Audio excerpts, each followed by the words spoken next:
भारतीय संस्कृति विविधता में एकता की संस्कृति रही और यहाँ पर वसुदेव कुटुंबकम की भावना से हमेशा एक दूसरे के विचार ओत प्रोत रहे। सारी वसुधा एक परिवार के समान है। ये बात अलग है कि आज धीरे धीरे सेपरेशन हो जाता है। किसी ने कहा है, कौन कहता है दीवारें खड़ी होती है, कौन कहता है कि घर में दीवारें खड़ी होती है। अरे दिल में जब दरारें पड़ती हैं तब दीवारें खड़ी होती है। दिल में जब दरारें पड़ती है तब दीवारें खड़ी हो जाती है। अन्यथा एक दूसरे को लेकर चलने की और आगे करने की भावना हमेशा भारतवर्ष में रही और इसी का परिणाम कि भले ही लूटी रोटी खा लेंगे लेकिन भगवान के दरबार में तो शुद्ध घी का दीपक जलाएंगे, शुद्ध घी का दीपक जलाएंगे। वो लूटी रोटी खाने वाला भी जानता है कि ये मेरे आराध्य हैं, ये मेरे प्रभु हैं और इन्हीं के द्वारा मुझे सद्बुद्धि मिल रही है और मैं चल रहा हूं।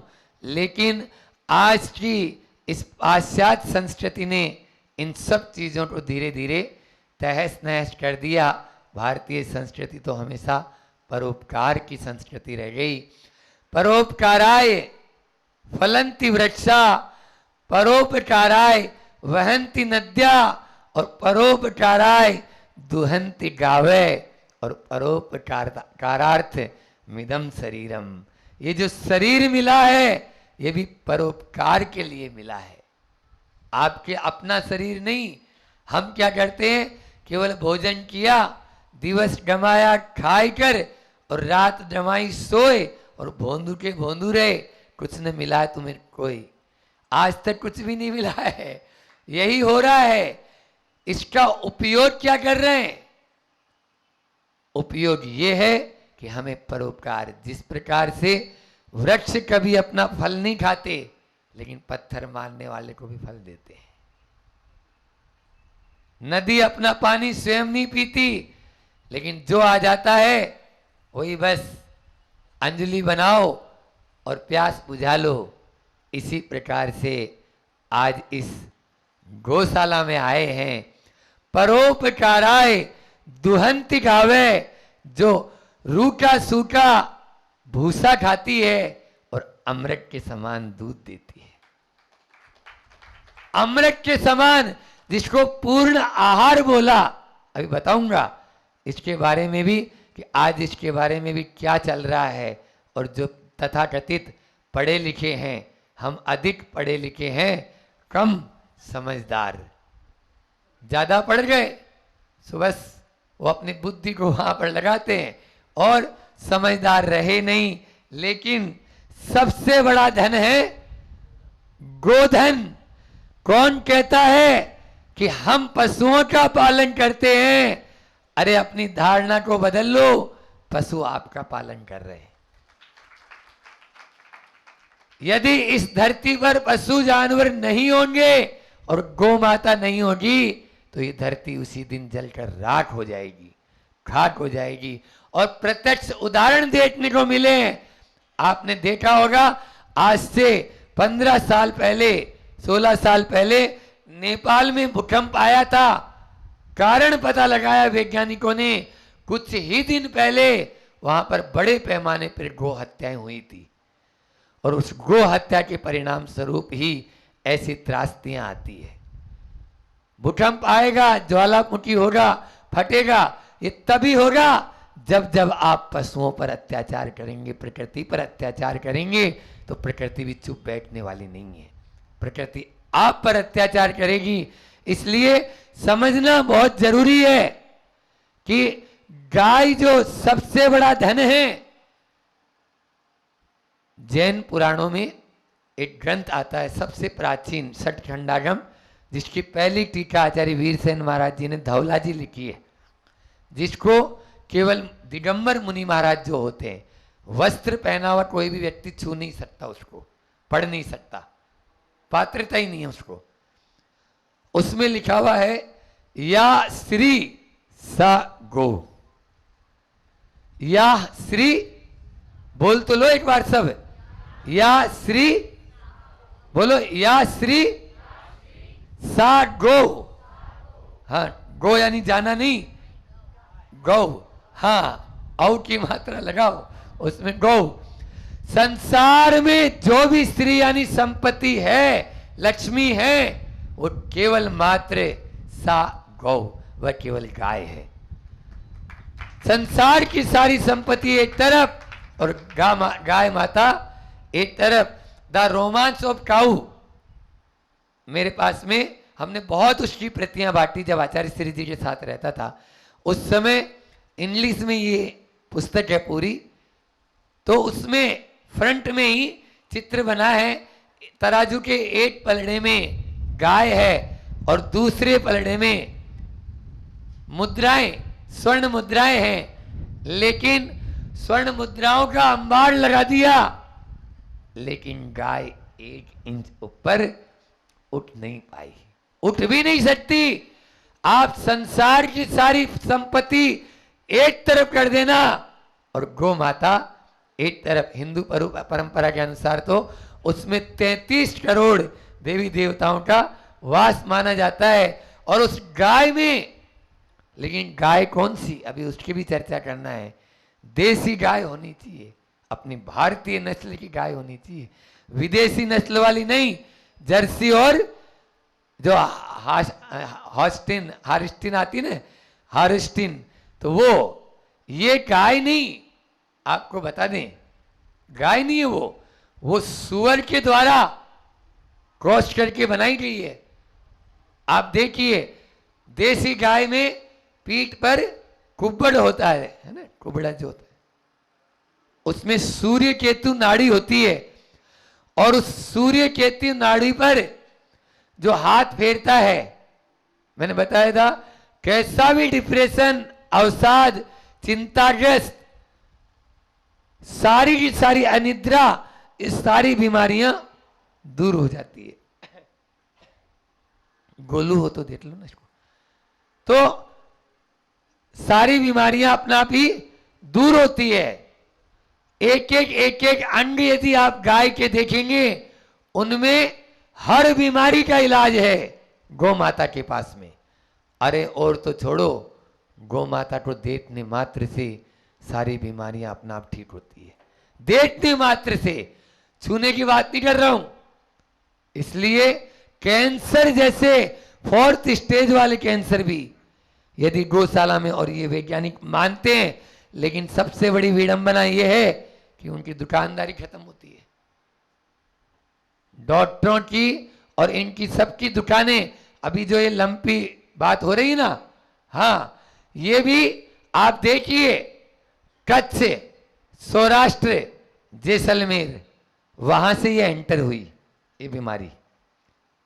ध्यान देना, कच्छ, सौराष्ट्र और जैसलमेर, और तीनों बॉर्डर पे हैं। मैं ये नहीं बोल रहा हूं कि पाकिस्तान ने हमारे बीच में वायरस भेजा है, लेकिन ये तीनों बॉर्डर पे हैं, और वहीं से बीमारी का इजाद क्यों हुआ? चिंतन तो करो आप लोग, क्यों हुआ? क्योंकि वो जानते हैं ना कि इनकी सारी की सारी शक्ति इस गाय के अंदर है। अब वो गाय को समाप्त करने में लगे हैं। आदमी खुरापाती है, और उस खुरापाती के चक्कर में हर चीज, चाहे वो कोरोना वायरस हो और चाहे लंपी वायरस हो, नाम कुछ भी दे दो, लेकिन आपके अंदर में भाव क्या है, आप काम क्या कर रहे हो, ये तो देखें। और इसका परिणाम उन सबको मिलेगा, क्योंकि जिन्होंने पाप किया है उन्होंने भुगता है। और नहीं है विश्वास तो जो करके देख लो, अपना पता लग जाएगा। तो मैं कह रहा था कि गाय का दूध अमृत के समान है, पूर्ण आहार है, लेकिन वर्तमान में एक और आपको ध्यान आकर्षित करना चाहूंगा। आज गौशाला में अपन सब बैठे हैं कि एक कंसेप्ट है बिगन कंसेप्ट, एक नया जो है अभी भूत सवार हुआ है कुछ लोगों पर।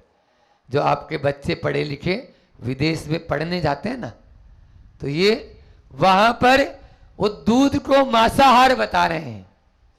क्या बोल रहे हैं? दूध मांसाहार है और अंडा शाकाहार है। उन मूर्खों से पूछो, बेवकूफों से, कि दूध कभी मांसाहार हो सकता है क्या? कौन यहां पर बैठा हुआ है, चाहे वो पशु हो चाहे कोई भी प्राणी हो, जिन्होंने अपनी मां का दूध नहीं पिया हो? बोलो।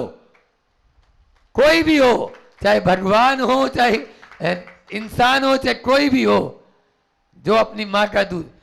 अभी एक संस्मरण सुना रहा हूं,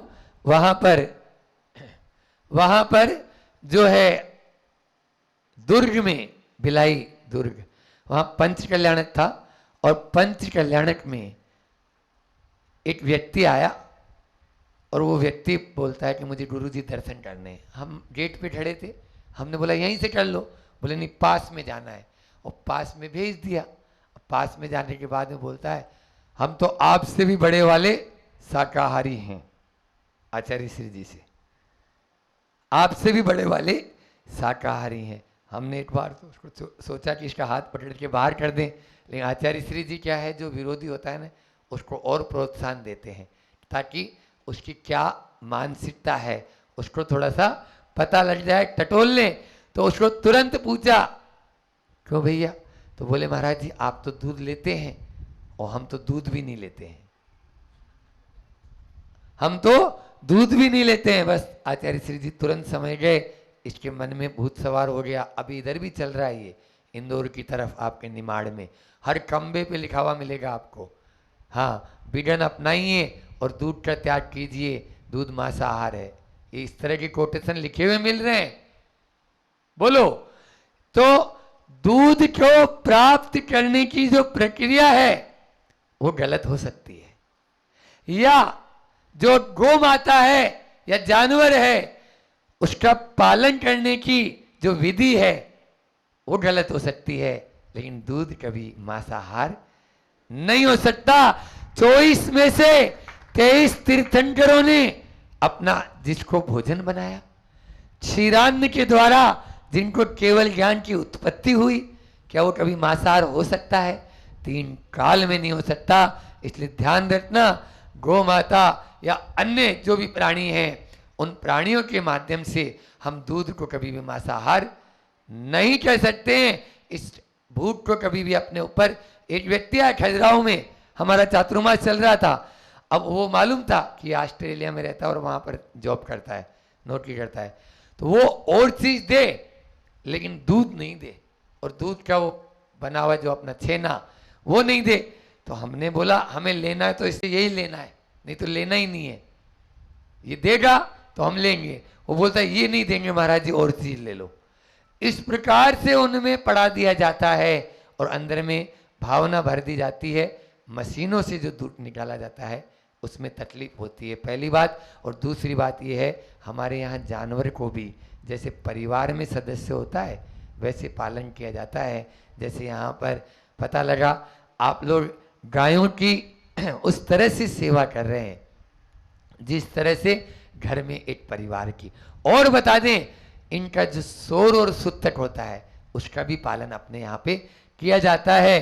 भारतीय परंपरा में तो भैया 1 दिन का आज जन्म लिया है तो अभी नहीं, 1 दिन का शोर है, मंदिर में अभी हाथ नहीं लगाएंगे। ये जैन परंपरा में, जैन कुल में परंपरा, क्यों घरों में रहती है ना, घर में रहती है और घर में पालन किया जाता है। ये तो आज अलग बात है कि घर से बाहर कर दिया। जहां पर गाय होगी वहां कोई बीमार नहीं होगा, कोई बीमार नहीं होगा, ये लिख लो। लेकिन आज गायों को शहर के बाहर में भेजा जा रहा है और किया जा रहा है। ये विडंबना है भारत के अंदर में, भारतीय संस्कृति में। इसलिए गौ पालन बहुत जरूरी है। गाय का पालन करेंगे तभी ही हम अपने आप को सुरक्षित रख पाएंगे और प्रकृति के बहुत समीप पहुंच पाएंगे। आप देखिए, प्रकृति के समीप रहने वाले जितने भी प्राणी होते हैं, और जैसे हम ही हैं, चाहे आप तो मुनि महाराज जी ले लो, मुनि महाराज जी में और प्रकृति के बिल्कुल पास में गाय है, तो गाय बिल्कुल प्रकृति के साथ रहती है। गाय कभी नहाती है, हम कभी नहाते हैं, बोलो। गाय कभी मंजन करती है, हम कभी मंजन करते हैं, बोलो। गाय कभी बैठ कर खाती है, हम खड़े होकर खाते हैं, गाय भी खड़े होकर खाती है। बहुत सारी गाय कभी कपड़े पहनती है, बोलो ना, नहीं पहनती है, तो बस वो दिगंबर रहती है, हम भी दिगंबर रहते हैं। इस प्रकार से बहुत सारी समानताएं हैं। जैसे जैसे प्रकृति के समीप पहुंचते चले जाएंगे, आप गौ माता के समीप आते चले जाएंगे, जो हमारा सबसे बड़ा धन है। और एक बात और बता दूं, पद्म पुराण, पद्म भगवान राम का नाम है ना। तो पद्म यानी वो बिल्कुल गोरे थे, तो जैसे बिल्कुल कमल होता है ना, वैसा उनका कलर। तो उनका पद्म पुराण में आया, अरे महानुभावों, गाय के दूध की बात मत करो, गाय के तो मूत्र में भी सोना बरसता है, मूत्र में भी सोना बरसता है, तो तुम दूध की क्या बात करते हो। और ये बात पद्म पुराण में 2000 साल पहले लिखी, और अभी आपके सामने ये राजस्थान पत्रिका की 2016 की कटिंग है। गाय के दूध में है सोना, क्या लिखा हुआ है? दूध नहीं, गाय सोना भी देती है, बोलो। दूध में और मूत्र में सोने के अंश पाए गए हैं। इस प्रकार से गाय का हर चीज आप देख लीजिए, चाहे मूत्र हो, चाहे गोबर हो, चाहे दूध हो, चाहे दही हो, चाहे घी हो, सब के सब एक से बढ़कर एक औषधि है। आपने कभी शांति धारा गए आप लोग? बीना बारा में, सागर के पास में शांति धारा योजना, जहां गिर गाय लगभग 500 की संख्या में है, 500 की संख्या में गिर गाय है। और वो गिर गाय, वहां पर दूध और दही की नदी बहती है, समझ लो आप, मतलब हाथी के बराबर गाय हैं, हाथी के बराबर गाय हैं। ऐसी वह शांति धारा योजना जो आचार्य श्री जी के आशीर्वाद से चल रही है। पहले के जमाने में दूध नहीं बेचा जाता था, सुन रहे हो? क्यों? क्योंकि दूध को जमाकर दही बनाया जाता था, और दही जमाकर घी निकाला जाता था, तो घी बेचा जाता था। घी बेचते थे तो देखो, उसकी जो छाछ होती थी, तक्र, वो तक्र भी काम आता था। घर भर के लोग पी लेते थे, आजू बाजू में भी बांट देते थे खूब। तो दूध बेचा ही नहीं जाता था कभी भी, दूध बेचने वाला राष्ट्र नहीं भारत में। ये परंपराएं रही हैं, और इनके पीछे साइंटिफिक तरीका रहा। अब सब मेहनत छूट गई। अब न जाने वो झेरने जो श्री कृष्ण माखन जो है खाने दौड़ते थे, और गोपियां और जो ग्वालाएं जो थी उनको चलाती थी, और उसकी आवाज आती थी, वो सब छूट चुका। न जाने वो कहाँ खो चुका। भारत इन्हीं के कारण सोने की चिड़िया थी, सोने की चिड़िया। क्योंकि यहाँ पर कभी भी पशुधन को हमेशा सुरक्षित रखा गया। खुद गीले में सो गए, बाहर रह गए, लेकिन पहले जानवर को हम देखेंगे, जानवर के कारण। और संयुक्त परिवार रहते थे, खूब पालन पोषण होता था। एक एक घर में पहले तो लड़की भी उसी को दी जाती थी। आप लोगों को बता दें, पहले क्या घर देखने जाते थे तो सबसे पहले यही नहीं, आजकल की तरह नहीं कि इसके घर में कौन सी BMW है या कौन सी स्कॉर्पियो, कौन कौन सी गाड़ियां आप लोग चलाते हो, ये तो अब आ गए। और ये सब चल किस बेस पे रही है? आपके इन्हीं गौ माताओं के त्याग के बेस पे चल रही है। आप लोग पेट्रोल खरीदते हो और मांस का निर्यात करते हो। जितना पेट्रोल आ रहा है उतना मांस जा रहा है। आप ऐसा मत समझ लेना कि गाड़ी ऐसे ही चल रही है। भले ही आपने उसको पेमेंट देके पेट्रोल खरीदा है, आया कहां से, ये तो देखो आप, उसका सोर्स क्या है। और इसीलिए प्रति वर्ष 8 से 10 करोड़ हमारा पशुधन अलग हो जाता है। बोलो, अलग हो जाता है। इस प्रकार से इसको अपन को बचाना होगा और इसके माध्यम से ये अपनी टेंडेंसी और अपनी मानसिकता को बदलना होगा कि गाय हमारा पालन जो है ना, हम गाय का पालन नहीं कर रहे हैं, वो गाय हमारा पालन कर रही है। मैं बता रहा हूं, बहुत सारी, एक ये पुस्तक है सृष्टि की संरक्षक, अभी आप सबको मिल जाएगी यहाँ पर, जितेंद्र जी से ले लेना। सृष्टि की संरक्षक भारतीय गाय आप लोगों के पुण्य से अभी आई। तो इसमें सृष्टि को बचाना चाहते हो गाय के माध्यम से। मैं बोल रहा हूं ना, अपने जैन शास्त्रों में भी और वैदिक पुराणों में भी, सब पुराण, चाहे कोई से भी बाइबल कुरान सब ले लो, कहीं नहीं लिखा हुआ कि गाय को काट दिया जाए। कोई भी ग्रंथ उठा के लाके बता दो मुझे, किसी भी ग्रंथ में हो तो। इसलिए ये भारतीय परंपरा रही नहीं। महात्मा गांधी ने सत्य कहा था कि आप लोग काटना चाहते हो, मुझे काट दो, लेकिन मेरी गौ माता को मत काटो। ये महात्मा गांधी खुद बोल रहे हैं। गौ माता को, मंगल पांडे वो स्वतंत्रता संग्राम सेनानी, जिसने केवल मात्र इसी बात पर उसको लगा कि कारतूस कहां से बना, इसमें गाय की चर्बी यूज में की गई है, गाय को मारकर कारतूस बनाया गया है। धिक्कार है इन फिरंगियों को, और इन फिरंगियों को मुझे भारत से खदेड़ कर ही मुझे सांस लेनी है, जवाब लेना है इनसे। ऐसे थे अपने स्वतंत्रता संग्रामी, जो छोटी छोटी सी बातों को लेकर लेकिन चोटी का काम करते थे और जानते थे कि इसका परिणाम क्या होगा। इसलिए शांति धारा, जो मैं अभी नाम लिया, उस शांति धारा में तो अनेकों औषधियां बन रही है गौमूत्र के। आप देखिए, पंचगव्य होता है, पंचगव्य। आप चाहें तो यहाँ इस गौशाला में भी इन सब की, तुलसीराम जी, मैं आपसे भी चाहूँगा ये कि यहाँ पर एक ऐसी लेब या ऐसी, यानी जो है ना, हम 2-3-4 ब्रह्मचारियों को बोल देंगे, वो ब्रह्मचारी आके आपको बता देंगे और सिखा देंगे। उसके बाद में यहीं आपके आंख में नेत्र ज्योति, नेत्र ज्योति ऐसी कि जिनको चश्मा भी लगता है वो चश्मा उतर जाएगा। हाँ, पूरे हर चीज का, डायबिटीज का इलाज है, कैंसर का इलाज है, हार्ट का इलाज है। आप क्यों जा रहे हो हॉस्पिटल में जो नरक का द्वार है? अरे आओ ना गौशाला में।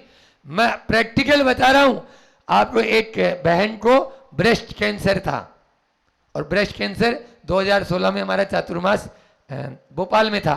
भोपाल की वो महिला थी, तो वो आई और बिल्कुल एबनॉर्मल, और जैसे उसको मालूम चला कि मुझे कैंसर हो गया, मैंने बोला तुम घबराओ नहीं, सबसे पहले तो आदमी डर के मारे मरता है।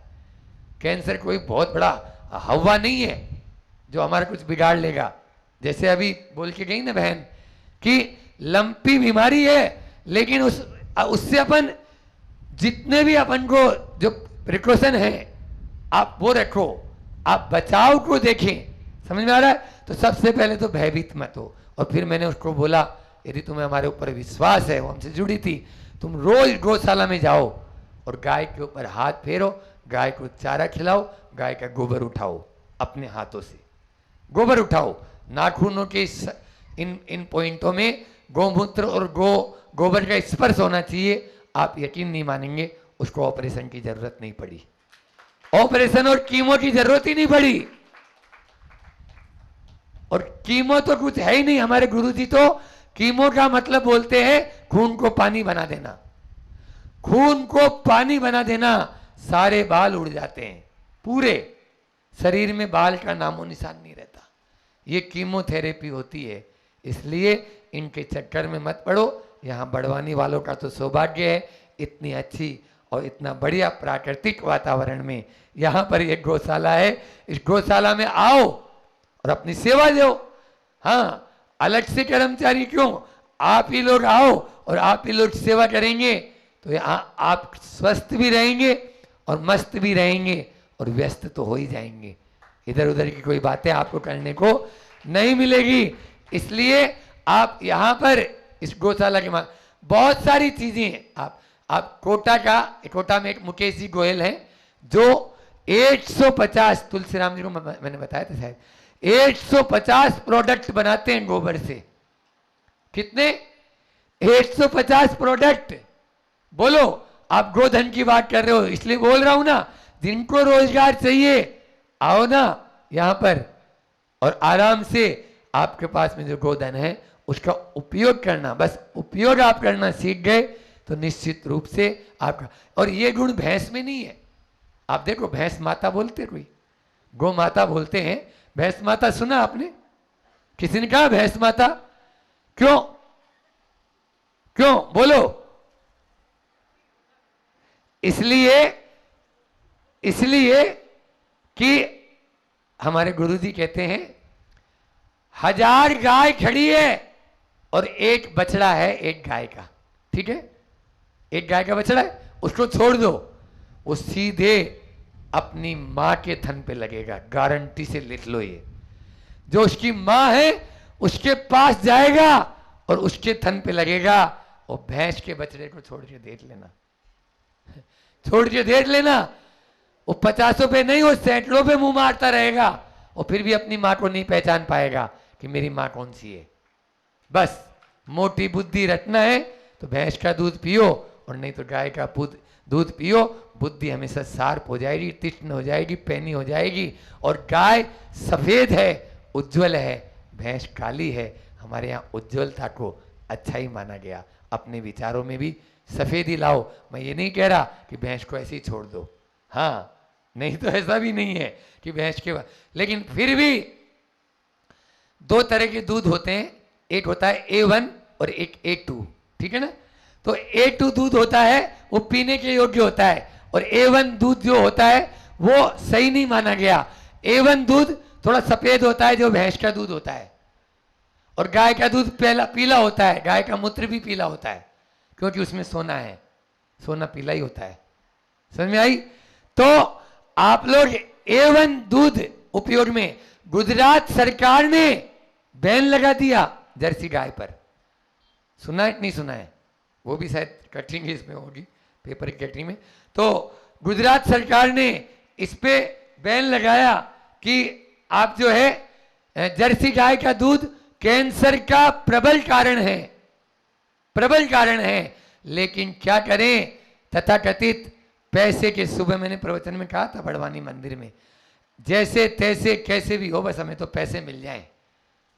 आपको बताएं, भारत में 14 करोड़ लीटर दूध प्रतिदिन होता है, और खपत कितनी है? 64 करोड़ दूध की खपत है। 64 करोड़ लीटर दूध, 14 करोड़ लीटर दूध प्रतिदिन हमें जानवरों से मिलता है, और खपत है 64 करोड़ लीटर दूध। अब 50 करोड़ लीटर दूध कहां से आया? बोलो तो, जवाब दो। डिटर्जेंट पाउडर वालों, डिटर्जेंट पाउडर और शैम्पू के दूध पी रहे हैं, डब्बा का दूध पी रहे हैं। उस डब्बे के दूध में क्या मिला है ये पता ही नहीं है, कुछ भी, बस बिकना चाहिए।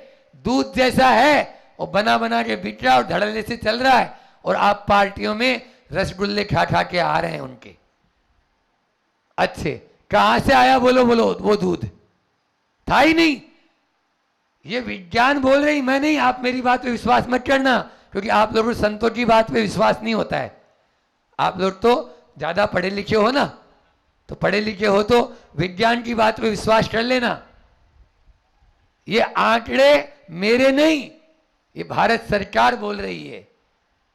इसलिए लिखना पड़ा कि भारत की 50% से भी ज्यादा आबादी डिटर्जेंट पाउडर और ये शैम्पू और इनका यूरिया का दूध पी रही है। इसलिए गोधन को बचाओ, तभी हम आगे। वह प्राण है, प्राणी नहीं, हाँ, जानवर नहीं, वो जान है। गाय जो है प्राणी नहीं, प्राण है, और जानवर नहीं, जान है। समझ में आया? इसलिए इनको बचाना बहुत आवश्यक है, अन्यथा आने वाले समय में आपको स्वयं को पता नहीं रहेगा कि हम किस दिशा में जा रहे हैं। इसलिए अभी अपन को समझना और सुधरना अनिवार्य होगा। तो मैं कह रहा था कि गाय की बुद्धि, जो बछड़ा होता है, बहुत शार्प होती है उसकी, ठीक है ना। और दूसरी बात होती है, गाय में संवेदना बहुत ज्यादा होती है। आप देखिए, संवेदना गाय के पास में आप कभी भी जाओगे तो आपको मतलब उसके माध्यम से आपकी भी और उसकी भी, हमारे यहाँ जैन आगम में सम्यक दर्शन के 8 अंग बताए, उनमें एक वात्सल्य अंग होता है। वात्सल्य का मतलब होता है प्रीति, आपस में एक दूसरे के प्रति प्रेम, आपस में एक दूसरे के प्रति करुणा, सद्भावना, संवेदनशीलता, ये सब गोवत्स संप्रीत, गोवत्स संप्रीत। आचार्य श्री जी ने एक हाइकू लिखा है। आचार्य श्री बोलते हैं, निजी पराए, हाइकू का मतलब भी समझा देता हूं क्योंकि नए लोग बैठे। हाइकू एक जापानी छंद जरूर है, लेकिन 17 अक्षर हैं, मात्राएं गिनने की जरूरत नहीं। 17 अक्षर में बहुत सारी बातें, पूरा शास्त्र भर दिया, ये समझ लो। तो निजी पराए 5 अक्षर, निजी पराए वत्सों को दुग्ध पान, ये 7 अक्षर, वत्सों को दुग्ध पान कराती गो मां, ये 5 अक्षर। समझ में आया है? नहीं आया? नहीं आया, क्योंकि आप लोगों को धीरे धीरे आएगा, मैं समझा रहा हूं। निजी यानी अपना स्वयं का, पराया यानी दूसरे का। तो अपना स्वयं का या बछड़ा हो चाहे दूसरे का बछड़ा हो, उनको वह दूध पिलाती है। कौन? गो मां। तो अब वह वात्सल्य की प्रतीक है। और आप लोग यकीन नहीं मानेंगे, ये चित्र देखो आप, ये चित्र दिख रहा है आप लोगों को? इस चित्र में एक गाय है और 3 बछड़े हैं, गौशाला की है ये फोटो। उसमें इसका एक बछड़ा है, 2 बछड़े वो हैं जिनकी मां असमय में चली गई, लेकिन ये गौ मां उन तीनों को दूध पिला रही है समान रूप से, समान रूप से। इसलिए निजी पराये वत्सों को दुग्ध पान कराती गौ मां। शायद इंसान यदि कोई हो तो दौरानी जिठानी हो तो बोले ये मेरा बेटा है और ये तेरा बेटा है, ये मारी थारी, इसी में पूरा का पूरा संसार उनका चला जाता है। और तो छोड़ो, दूध तो बहुत दूर की बात है दूध पिलाने की, तो यहां तक कि अगर थाली भी परोसेगी तो इधर कौन सी जाना और इधर कौन सी जाना है, ये अंदर में चलता रहता है कि अब रहने दो, दोनों साथ बैठे हैं तो ये चीज बाद में दे देंगे, अभी रख लो। ये स्थिति आज के संसारी प्राणी की हो रही है। लेकिन गाय से ये तो शिक्षा ले लो कि कोई भेदभाव नहीं करती है, सबको समान रूप से देती है और अपने लिए कुछ भी नहीं देती है। उसका नाम है गाय। इसलिए गाय को सामान्य पशु मानने की भूल मत कर देना, अन्यथा आप अपने साथ में एक तरह से अन्याय कर बैठेंगे। अपने साथ में अन्याय न करें, इसके लिए न्याय करें, तभी आप वो होगा कि गाय को पशुधन माने। माताएं बहुत प्रकार की होती है, 5 प्रकार की माता का वर्णन आपको बता देता हूं, जिसमें गौ माता तो है ही। इसीलिए भारत माता, धरती माता, जिनके प्रति हमारा ऋण है, और वो कभी छूट नहीं सकता है, छूट नहीं सकता है। आप देख लीजिए, चाहे वो धरती माता, चाहे वो भारत माता, चाहे वो गौ माता, और चाहे जिनवाणी माता, शास्त्र जैसे भी भेंट किया इन लोगों ने, तो वह जिनवाणी माता जिसका उपकार है कि हम इस पथ पर चल बैठते हैं। और उसके बाद में जन्मदात्री जो माँ होती है अपनी, ये जन्मदात्री माता, इस प्रकार इन 5 माता को कभी भूलना नहीं। यदि भूल गए तो आप अपने आप को भूल जाओगे, अपने आप को भूल जाओगे। इसलिए उनको हमेशा याद रखें। गाय के माध्यम से, जो मैं अभी बता रहा था, भोपाल में एक और चीज हमने शुरुआत कराई आचार्य श्री जी के आशीर्वाद से, कि आने वाले समय में पेट्रोल की बहुत बड़ी समस्या होने वाली है, और यह समस्या पूरे विश्व की समस्या है, क्योंकि गाड़ियां, वाहन अंधाधुंध बढ़ते हुए चले जा रहे हैं। तो गाय जो है वो जो गोबर देती है, उस गोबर के माध्यम से भी गैस बनती है, समझ में आया? और वो होती है CNG गैस, है ना। तो ये जो LPG गैस है, ये LPG गैस आप लोगों को महंगी भी पड़ती है और माइलेज भी कम देती है, और CNG गैस सस्ती भी पड़ती है और माइलेज भी ज़्यादा देती है। अभी वहाँ पर इसके CNG का प्लांट लगा हुआ है भोपाल में, आप लोग कभी जाएं तो देख सकते हैं, सूकी सिमनिया में बहुत बड़ा प्लांट है। और वहाँ की जो गौशाला है उसमें 1100 पशुधन अभी हैं। आप बड़ी बड़ी गौशालाएं, आज जैसा भी यहाँ पूर्व वक्ता ने बताया कि 150 से अधिक गौशालाएं, और वो गौशालाएं भी ऐसी जो सर्व बिल्कुल सुविधा युक्त, और केवल मात्र दूध डेयरी नहीं है वो। हाँ, दूध डेयरी नहीं है कि दूधारू का, ये जो शांति धारा योजना है ये अलग है, और शांति धारा के अलावा बीना बारा में जो अनुपयोगी पशु हैं वो अलग हैं, उसको दयोदय गौशाला कहते हैं। दयोदय, ये सारी गौशालाएं दयोदय गौशाला के नाम से है, क्योंकि आचार्य श्री जी ने जिस समय जब ये गौशालाओं की स्थापना की, तो चाहे वो जबलपुर तिलवारा घाट हो, चाहे वो ललितपुर हो, चाहे वो अनेकों जगह, ललितपुर में 3500 गोवंश आज की तारीख में है, और बिना दुधारू नहीं है। टीकमगढ़ में 2500 गोवंश है। इस प्रकार से सागर में आप चले जाओ, वहां पर भी तो बहुत सारी गौशालाएं, 150 से अधिक। एक महासंघ बना हुआ है, दयोदय महासंघ, और सरकार से इसमें बहुत कम कोई लेता हो तो अलग बात, अन्यथा जो है पूरा का पूरा समाज के आप लोग ही जो वरिष्ठ वर्ग होते हैं वे ही अपना वहाँ पर दान देते हैं, और उनके माध्यम से उन गौ माताओं का बहुत अच्छे से वहाँ चल रहा है। इस हो चुका है, बस आपके ऊपर निर्भर है कि आप अब किस प्रकार से अपनी चेतना को जागृत करके और गौ माता के लिए और अधिक अभी समर्पित हैं, तभी तो यहाँ बैठे हैं, लेकिन और अधिक अपनी भावना को दृढ़ बनाकर उनके प्रति समर्पित रहें। बोलिए अहिंसा परमो धर्म की।